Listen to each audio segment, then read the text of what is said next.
बंद, Coca Cola पीना बंद, Thums Up, Limca, Citra, Mirinda, mango Frooti सब पीना बंद।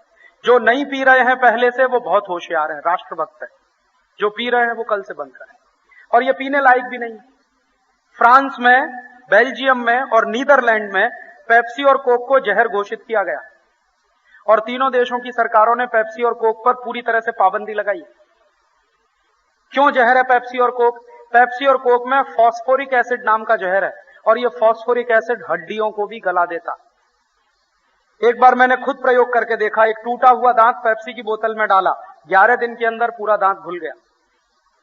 मेरा एक दोस्त है राजस्थान में, व्यावर में, उसको मेरी बात पर भरोसा नहीं हुआ।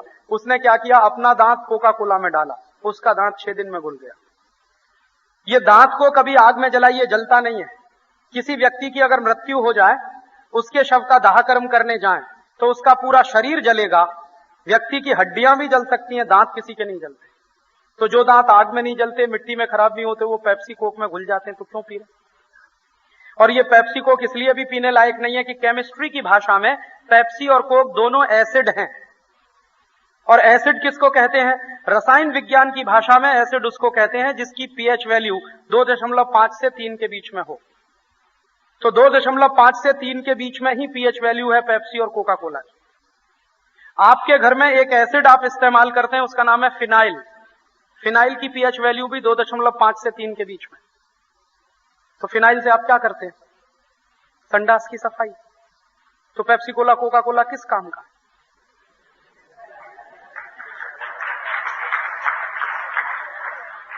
फिनाइल को आप पी नहीं सकते क्योंकि वो एसिड है। तो पेप्सी कोला, कोका कोला को कैसे पी सकते हैं? वो भी एसिड है। तो पेप्सी कोक अगर आपने खरीद कर रख लिया हो अपने फ्रिज में, तो उसका इस्तेमाल कर डालिए संडास की सफाई में, वो पीने लायक नहीं। और आप कभी मत पीजिए, अपने घर में आने वाले किसी मेहमान को मत पिलाइए, क्योंकि घर में आने वाला मेहमान देवता स्वरूप होता और देवताओं को कभी जहर नहीं पिलाते। तो आप पूछेंगे क्या पिए? नींबू का शरबत, नारियल का पानी, संतरे का रस, मौसम्मी का रस, दही की छाछ, गाय का दूध, ऊस का रस। कुछ नहीं मिलता तो माटले का पानी, तो सबसे अच्छा। आप पिएंगे, सबको पिलाएंगे, देश का पैसा बचेगा, दुश्मन के हाथ में नहीं जाएगा। पेप्सी कोक सारे देश में अगर बंद हुआ तो दुश्मन के हाथ में हर साल 2000 करोड़ रुपए जो जा रहा है वो बचेगा। फिर ऐसे ही कॉलगेट, क्लोजअप, सिबाका, फॉरेंस बंद करिए, ये भी दुश्मन की कंपनियों का माल। कॉलगेट तो प्योर अमेरिकन है, पेप्सोडेंट, क्लोजअप अमेरिकन पिट्ठू देशों का है, G7 का। तो ये भी बंद करिए। और ये टूथपेस्ट इसलिए भी बंद करिए कि करने लायक नहीं है, क्वालिटी प्रोडक्ट नहीं है ये। कॉलगेट, क्लोजअप, पेप्सोडेंट किसी भी टूथपेस्ट पर ISI मार्क नहीं है, एग मार्क भी नहीं है। क्यों नहीं है? एक बार एक अधिकारी को मैंने पूछा कि ये कॉलगेट, क्लोजअप, पेप्सोडेंट पर ISI मार्क क्यों नहीं है? उस अधिकारी ने कहा कि ISI मार्क उन चीजों को मिलता है जिनमें क्वालिटी होती, इनमें क्वालिटी ही नहीं, तो कैसे दे दें? फिर हमको लगा कि इसकी जांच करा के देखनी चाहिए, तो कॉलगेट की, क्लोजअप की, पेप्सोडेंट की हमने जांच कराई लेबोरेटरी में। तो जांच करने के बाद पता चला कि ये पेस्ट बनते हैं मरे हुए जानवरों के हड्डियों के चूरे से। एक तो दुश्मन के टूथपेस्ट हैं, ऊपर से मरे हुए जानवरों के हड्डियों के चूरे के। और मरे हुए जानवरों के हड्डियों के चूरे का पेस्ट अगर बनता है और उसको आप अपने मुंह में रगड़ते हैं, तो आप सोचिए कि आप क्या कर रहे हैं? अपने धर्म की भी सत्यानाश कर रहे हैं, देश की बर्बादी, धर्म की भी बर्बादी। और वैज्ञानिकों ने जांच करने के बाद बताया कि ये मरे हुए जानवरों का हड्डियों का चूरा तो है ही, इन सभी टूथपेस्ट में सिंथेटिक डिटर्जेंट भी है। सिंथेटिक डिटर्जेंट माने सोडियम लॉरेल सल्फेट, और ये क्या होता है? शैम्पू बनाने वाली चीज। जिससे शैम्पू बनता है उसी से कॉलगेट बनता। और ये सोडियम लॉरेल सल्फेट कैंसरस करता। क्यों डालते हैं कॉलगेट में, क्लोजअप में? झाग बनाने के लिए। शैम्पू में भी झाग बनाने के लिए डाला जाता है, पेस्ट में भी झाग बनाने के लिए डाला। अब आप सोचिए कि शैम्पू के चीज से दांत साफ कर सकते?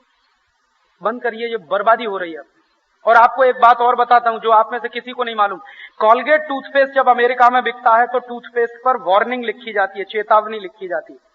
जैसे हमारे देश में सिगरेट के पैकेट पर चेतावनी लिखी होती है, वैसे ही कॉलगेट के डिब्बे पर अमेरिका में चेतावनी लिखनी पड़ती है, तब बिकता है वहां पर। और चेतावनी कुछ इस तरह की होती है, जैसे सिगरेट पर मैंने बताया ना, सिगरेट पीना स्वास्थ्य के लिए हानिकारक है, वैसे ही कॉलगेट के डिब्बे पर लिखा होता है।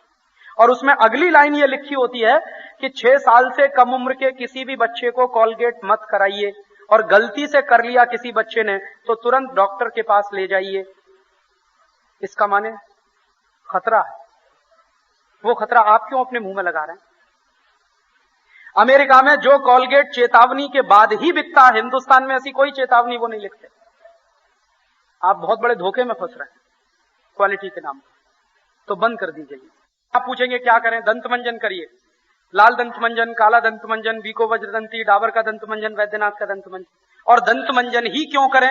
आयुर्वेद का सिद्धांत यह कहता है कि दांत मजबूत बनाने हैं तो मसूड़े मजबूत होने चाहिए, मसूड़े मजबूत बनाने हैं मसूड़ों की मालिश होनी चाहिए, मसूड़ों की मालिश तभी हो सकती है जब दंत मंजन करेंगे, तो दंत मंजन करिए। दंत मंजन अच्छा नहीं लगता तो लिंबा की काढ़ी से दातुन करिए, बबूल की काढ़ी से करिए। देश का पैसा बचेगा, आपके घर का भी पैसा बचेगा। और सबसे बड़ी बात कि हमारा पैसा दुश्मन के हाथ में नहीं जाएगा। ऐसे ही निवेदन है कि आप ये दुश्मन देश की कंपनियों की शेविंग क्रीम मत खरीदिए। अमेरिका की सबसे ज्यादा बिकने वाली शेविंग क्रीम है पामोलिव, और दूसरी है शल्टन, और तीसरी है इरेस्मिक, और चौथी है ओल्ड स्पाइस। इन सब का बहिष्कार करिए, ये सब दुश्मन देश की कंपनी। तो आप पूछेंगे शेव कैसे बनाएं, दाढ़ी कैसे बनाएं? मैं आपको तरीका बताता हूं। आप गर्म पानी करिए, गर्म पानी चेहरे पर लगाइए, फिर थोड़ा सा कच्चा दूध लीजिए, कच्चे दूध की मालिश करिए, उसके बाद रेजर चलाइए, एकदम चिकनी दाढ़ी बनती है। और इसके 4 फायदे। सबसे बड़ा फायदा, आपको शेविंग क्रीम नहीं खरीदनी, पैसा बचेगा। दूसरा फायदा, आफ्टर शेव लोशन नहीं लगाना, वो भी पैसा बचेगा। ब्लेड आपका 2 गुना चलेगा। और सबसे बड़ा फायदा, दूध चेहरे की सफाई करता है, दूध बहुत अच्छी सफाई करता है, बेस्ट क्वालिटी क्लीनिंग एजेंट है। तो रोज चेहरे पर दूध लगाइए, चेहरे की सफाई होगी, सफाई होगी तो गंदगी निकलेगी, गंदगी निकलेगी तो चेहरा चमकेगा, चेहरा चमकेगा तो आप सब स्मार्ट हो जाएंगे। आप करिए कल से। और यहां जलगांव में जिस नाई के पास आप बाल बनवाने जाएं उसको भी बताइए दूध से दाढ़ी बनाओ, तो सब सैलून में ये शुरू हो जाए। और जलगांव में होगा, फिर भुसावल में होगा, भुसावल में होगा, दूलिया में होगा, नंदुरबार में, सब जगह फैलेगा, क्योंकि अच्छी चीज बहुत तेजी से फैलती। ऐसे ही विदेशी साबुन मत खरीदिए। Lux, Lifebuoy, Liril, Rexona, Pears, Camay, Palmolive, Johnson and Johnson सब बंद करिए। उसकी जगह खरीदना हो निरमा, संतूर, कुटीर, नीम, मेडिमिक्स, मार्गो या फिर अफगान, ये सब स्वदेशी है, इनको खरीद। चंद्रिका, वो भी खरीद सकते। ऐसे ही विदेशी कपड़ा धोने का साबुन मत खरीदिए। सर्फ, रिन, एरियल, व्हील, हेंको सब विदेशी, उसकी जगह निरमा, टी सीरीज, हिपोलिन, ससा सब स्वदेशी। ससा तो यहीं बनता है महाराष्ट्र में, और ससा बनाने वाली कंपनी में 40,000 बहनों को काम मिला। माने आपने ससा खरीदा तो 40,000 बहनों के पास पैसा जाता है। और मैं उस कंपनी को देखने गया, उसमें कोई मालिक नहीं है, कोई नौकर नहीं है, सब मालिक सब नौकर, सब जितना प्रॉफिट होता सब में बट जाता। तो आपका पैसा वो 40,000 गरीब बहनों के पास जाता, ये बात ध्यान रखिए, इसलिए ससा खरीदिए। ऐसे ही विदेशी जूते चप्पल मत खरीदिए। एडिडास अमेरिकन कंपनी है, प्यूमा अमेरिकन कंपनी है, लोटो अमेरिकन कंपनी है, इनके तो कभी मत खरीदिए। ये बाटा, बीएससी भी मत खरीदिए। और ये सब बेईमान कंपनियां, बाटा तो बहुत बेईमान कंपनी, 150 रुपए के जूते को 699 रुपए 95 पैसे में बेचता। आप कभी भी बाटा की दुकान में जाएंगे, रेट मिलेगा 99 रुपए 95 पैसे, 199 रुपए 95 पैसे, 699 रुपए 95। आपको लगेगा बड़े ईमानदार हैं, 5 पैसा भी ज्यादा नहीं ले रहे, वो 3 गुनी जेब काट लेते हैं आप। तो बंद कर दीजिए। फिर आप पूछेंगे जूते चप्पल कहां से खरीदें? जलगांव में जो मोची बनाते हैं उनसे खरीदिए। अगर आप जलगांव के मोचियों के जूते चप्पल खरीदें, मैं हमेशा मेरे गांव के मोची की चप्पल पहनता हूं, हम सब हिंदुस्तानी ये काम शुरू करें तो 1 साल में 60 लाख मोचियों को रोजगार मिलेगा, पैसा भी बचेगा, काम भी मिलेगा। ऐसे ही मेरा एक और निवेदन है, बन सके उतना हिंदुस्तान में कॉटन के कपड़े पहनिए, खादी के कपड़े पहनिए, क्योंकि खादी और कॉटन के कपड़े से हिंदुस्तान के 15 करोड़ गरीबों को काम मिलने की संभावना है। कैसे? अभी हिंदुस्तान में खादी 1% बिकता, लेकिन 1% खादी बिकने से 15 लाख गरीबों को काम मिलता। अगर 100% खादी बिकना शुरू हो जाए देश में तो 15 करोड़ गरीबों को सीधे काम मिलेगा। और खादी बनाने के लिए जो भी कपास चाहिए वो सब हिंदुस्तान में पैदा होता है, कुछ भी इंपोर्ट करने की जरूरत नहीं। तो स्वदेशी कपड़ा पहनिए, स्वदेशी सामान खरीदिए, तो दुश्मन के खिलाफ जो आर्थिक युद्ध चल रहा है उसमें हम अपने देश को विजयी बना सकते हैं। और सांस्कृतिक युद्ध में अपने आप को विजयी बनाना है तो उसके लिए एक सीधा सा रास्ता है, केबल कनेक्शन घर में से निकाल दीजिए। Star TV, ESPN, prime star, MTV, BTV सब कनेक्शन काटिए। और वैसे भी ये केबल कनेक्शन देख देख के दिमाग ही खराब होता है, काम की कुछ चीज आप शायद सीख नहीं पाते हो। कुछ लोग कहते हैं वो डिस्कवरी चैनल आता है। अरे डिस्कवरी चैनल में जितना कुछ आता है एनसाइक्लोपीडिया में उससे ज्यादा है, पढ़ लीजिए। जितना कुछ डिस्कवरी चैनल में आता है उससे कई गुना ज्यादा एनसाइक्लोपीडिया में आता है। खरीद लीजिए, घर में पढ़ लीजिए, उससे ज्यादा थोड़ी है डिस्कवरी चैनल। सारी दुनिया भर का ज्ञान एनसाइक्लोपीडिया में मिल जाएगा। और जितने रुपए में आप टीवी खरीद के लाए हैं उससे तो कम पैसे में एनसाइक्लोपीडिया की पूरी सीरीज खरीद सकते हैं। तो इतना ही रस है अगर ज्ञान लेने का दुनिया भर का, तो वो उससे ले लीजिए। जरूरी है कि विदेशी टीवी चैनल से ही। तो ये सब विदेशी टीवी कनेक्शन निकालिए, केबल कनेक्शन निकालिए, और इससे आपको सबसे बड़ा फायदा क्या होगा, आप अगर टीवी देखना कम कर दें और ये विदेशी केबल कनेक्शन निकालें अपने परिवार से, निश्चित रूप से आपका टीवी देखना कम होगा। आपकी स्मरण शक्ति बढ़ना अपने आप शुरू हो जाएगी। जितना ज्यादा टेलीविजन देखते हैं उतनी जल्दी मेमोरी खलास होती है, स्मरण शक्ति खत्म होती है। कैसे खत्म होती है? आप जानते हैं कि टेलीविजन देखते समय आपका दिमाग सोचना बंद कर देता है। जितनी देर आप टीवी देखेंगे आपका दिमाग कुछ नहीं सोचेगा। आप यहां बैठे बैठे मेरी बातें सुन रहे हैं, बहुत कुछ आप सोच रहे होंगे। आप मत सुनिए, कोई पुस्तक पढ़िए, पढ़ते पढ़ते आप सोचेंगे।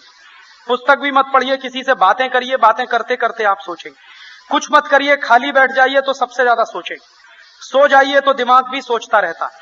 कुछ भी काम करिए तो दिमाग सोचना बंद नहीं करता। लेकिन जितनी देर आप टेलीविजन के सामने बैठेंगे कुछ नहीं सोच सकते। और आदमी जब सोचना बंद कर देता है तो पागल हो सकता है। इसलिए मैं कहता हूं ये टीवी बंद करें। और जिनके घर में केबल कनेक्शन है, पता है उनको क्या बीमारी है? उनको खुद नहीं मालूम अपनी बीमारी के बारे में। मैं बताता हूं आपको। जिनके घर में केबल कनेक्शन है, अक्सर मैंने लोगों को देखा रिमोट कंट्रोल लेके बैठ जाते हैं और पट पट पट पट दबाते रहते हैं। ये बड़ी खतरनाक बीमारी है। पोलियो से ज्यादा खतरनाक बीमारी है ये पट पट पट पट पट पट पट पट दबाना। आपको मालूम है क्यों? क्योंकि इस बीमारी में क्या होता है कि 1 मिनट भी आपका दिमाग स्थिर नहीं होता, कंसंट्रेट नहीं करता 1 मिनट भी। और जब आप अपने दिमाग को 1 मिनट भी स्थिर नहीं कर सकते तो आपकी तो जिंदगी बेकार। 1-1 मिनट में 2-2 3-3 चैनल बदलते रहते हैं, शांति से एक चैनल नहीं देख सकते। तो काहे को ये फालतू में 15 चैनल ले लिए? निकालिए, बाहर करिए। कुछ लोग कहते हैं राजीव भाई अब टीवी तो ले लिया है, अब उसका क्या करें? टीवी ले लिया है तो ऐसा करिए, रात को 8:30 बजे खोलिए, 9 बजे बंद कर दीजिए। और शाम को 7 बजे खोलिए, 7:15 बजे बंद कर दीजिए। इससे ज्यादा क्या काम उसका? इससे ज्यादा तो और कोई उपयोग नहीं। 8:30 बजे से 9 बजे तक, शाम को 7 बजे से 7:15 बजे, या सवेरे 7 बजे से 7:15 बजे तक, बस किस्सा खत्म। तो टाइम बचेगा, दिमाग खराब होने से बचेगा। और अगर ये केबल कनेक्शन आपने निकाला तो ये फालतू का क्रिकेट खेल भी निकल जाएगा, क्योंकि ESPN और स्टार स्पोर्ट्स, इन्हीं दोनों ने क्रिकेट के खेल को गांव-गांव पहुंचाया। और ये दोनों पे चैनल हैं, सबका पैसा अमेरिका जाता है। स्टार स्पोर्ट्स और ESPN एक साल में 225 करोड़ रुपए लूट के अमेरिका ले जाते हैं। टाइम भी वेस्ट कर रहे हैं हमारा, बर्बादी भी कर रहे हैं, पैसा भी अमेरिका जा रहा है, तो क्यों फालतू में ले? तो ये सब चैनल निकालिए। और मैंने आपको बताया कि टीवी के माध्यम से जो अपसंस्कृति आ रही है आपके घर में, वो तो बहुत ही खतरनाक है। और आप ये जान लीजिए कि अगर इस अपसंस्कृति ने आपके घर के बच्चों का चरित्र खलास कर दिया तो आपकी जिंदगी नरक हो जाएगी। हमारे देश में एक बहुत गंभीर बात कहते हैं, घर पूत कपूत तो क्यों धन संचय। माने बच्चे अगर चरित्रहीन है तो पैसा इकट्ठा क्यों कर रहे हैं, सब बर्बाद हो जाएगा। दूसरी तरफ ये भी कहते हैं, घर पूत सपूत तो क्यों धन संचय। माने बच्चे अगर चरित्रवान है तो पैसे की चिंता मत करिए, तो चरित्र बनाइए पहले, वो जरूरी है। तो इसलिए इसको निकालिए। फिर आप पूछेंगे मनोरंजन कैसे करें? मनोरंजन करने का सबसे अच्छा तरीका है, परिवार के सब लोग एक साथ मिलकर बैठिए, टीवी बंद कर दीजिए, टुकड़ो जी महाराज के भजन गाइए, संत तुकाराम के भजन गाइए। इतने अच्छे अच्छे संत हुए हैं महाराष्ट्र में, इन सबके भजन गाइए, गीत गाइए, ये मनोरंजन का सबसे अच्छा तरीका। या फिर टीवी बंद कर दीजिए, पुस्तकें पढ़िए। मराठी भाषा में बहुत अच्छी पुस्तकें लिखी गई, हिंदी भाषा की पढ़िए, मराठी की पढ़िए। या फिर टीवी बंद करिए, संगीत सीखिए, संगीत सीखिए, किसी को सिखाइए। या फिर टीवी बंद करिए, खेल खेलिए, कुछ भी खेल खेलिए, लेकिन क्रिकेट नहीं। दुनिया में क्रिकेट खेलने वाले सब पागल, और जो क्रिकेट देखने वाले हैं वो पागलों के पागल। आप फंस गए इस क्रिकेट के खेल। और मैंने बताया क्रिकेट का खेल राष्ट्र के लिए कितना नुकसान कर रहा है। 1.5 महीने इंग्लैंड में मैच हुआ, हिंदुस्तान का 6,500 करोड़ रुपए के उत्पादन का नुकसान हुआ इस देश में, क्योंकि 40% सरकारी कर्मचारी छुट्टी लेके घर में बैठ गए इस क्रिकेट के चक्कर। और मिला कुछ नहीं हमारे देश को। और ये क्रिकेट का खेल वैसे भी विदेशी खेल है। अंग्रेज आए तो क्रिकेट आया, अंग्रेज नहीं आते तो क्रिकेट नहीं आता कभी इस देश में। अंग्रेज दुनिया के जो देश में गए वहीं क्रिकेट है। Bharat, Pakistan, Bangladesh, Sri Lanka, Australia, New Zealand, West Indies, Zimbabwe, south Africa, Kenya, Scotland, इन्हीं देशों में क्रिकेट है। तो क्यों फालतू में आप फंस गए? तो ये विदेशी खेल का बहिष्कार करें, विदेशी टीवी चैनल का बहिष्कार करें, तो हमारे ऊपर जो सांस्कृतिक युद्ध है उसमें से हम बच सकेंगे। आर्थिक युद्ध से बचने के लिए स्वदेशी इस्तेमाल करें, यही मैं आपको समझाने आया। और इसके लिए आपसे कुछ मांगने आया। आप कहेंगे क्या? वोट मांगने नहीं आया, कभी आऊंगा भी नहीं। वोट का मौसम है, मैं नहीं आया वोट मांग। किसी पार्टी से मेरा कोई रिश्ता नहीं, ना मैं वोट मांगता ना मैं नोट मांग। फिर आप पूछेंगे क्या मांगने आए? आपसे समय दान चाहिए। एक दिन में 24 घंटे आपके पास है, उसमें से 1 घंटे का समय निकालिए और हिंदुस्तान को आर्थिक और सांस्कृतिक युद्ध से बचाने के लिए समय लगाइए। तो आप पूछेंगे हम क्या करें? कुछ मत करिए, जो कुछ मैंने आपको कहा वही बात आप किसी पड़ोसी को कहिए।